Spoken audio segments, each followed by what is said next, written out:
Hello, nagaa jirtuu barnoota nama qabadhee jiru waa'ee sosochii mucaa kan yeroo ulfaa jedhudha. Daa'imni gadameessa keessa jiru yoomii kaaseedha kan inni sosocho'uu qabu, guyyaatti hagam socho'uu qaba, akkasumas immoo yoo ta'e sochii hir'ise maal ta'aa jira kan jedhudha. Mee akka armaan gadiitti hordofaa. Haati ulfi tokko yeroo jalqabaatiif sochiin mucaa ishee kan gadameessa keessa jiru kan dhaga'uu eegaltu naannoo ji'a 4 hanga ji'a 5 gidduutti.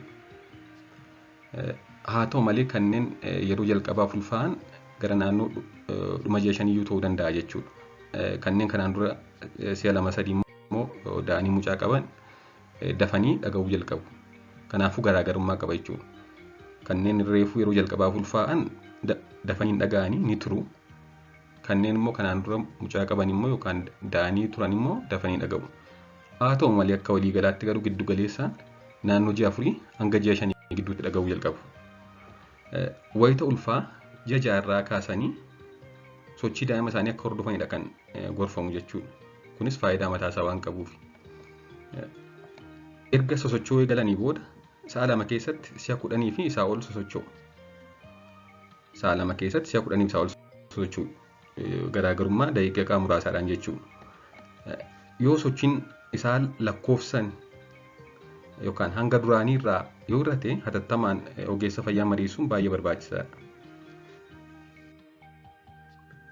Kanneen armaan gadii hir'achuu sochii daa'imaaf sababa ta'uu ni danda'u.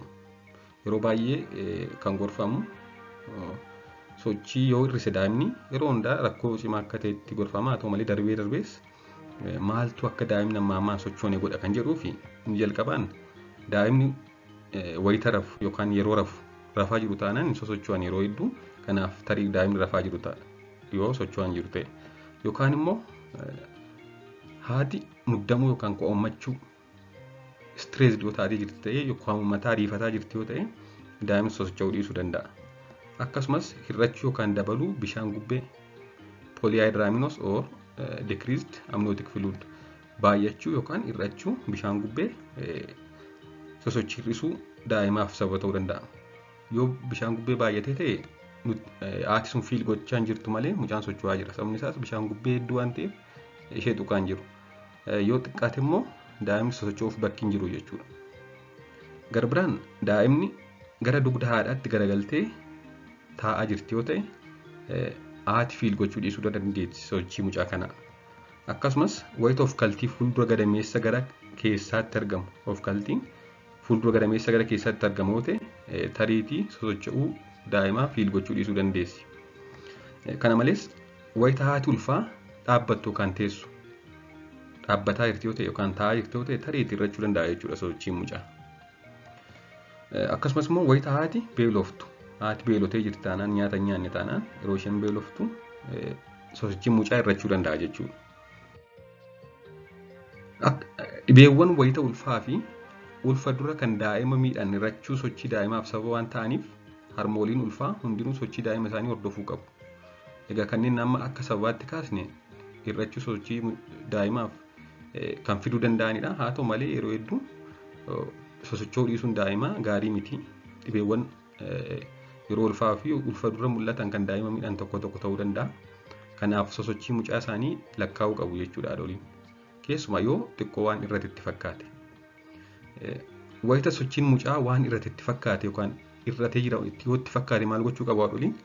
Xiqqoo boqonnaa fudhachuudhaan gara cinaacha bitaa isaaniitti garagalanii ciisuudhaan qalbiidhaan sa'aatii 2 sosochii daa'ima isaanii lakkaa'uu qabu. Sa'a 2 gara cinaacha bitaa isaaniitti garagalanii ciisanii boqonnaa fudhatanii yeroo lakkaa'an keessatti yoo sochiin mucaa sa'a 2 keessatti 10 gadi ta'e hatattamaan ogeessa fayyaa qunnamuu yookaan mariisuu qabu jechuudha. Sochiin daa'imaa wayita ulfaa daa'imni fayyaa ta'uu ibsa. Akkasumas immoo haadhaaf gammachuudha. Kanaafuu sosochii mucaa isaanii hordofuu qabu keessumaa ulfa ji'a 6 booda. Akka waliigalaatti kanan hin qabadhee jiru horaa bulaa gaaffii qabaannaan koomentii jala naa kaa'a. Turtii gaarii.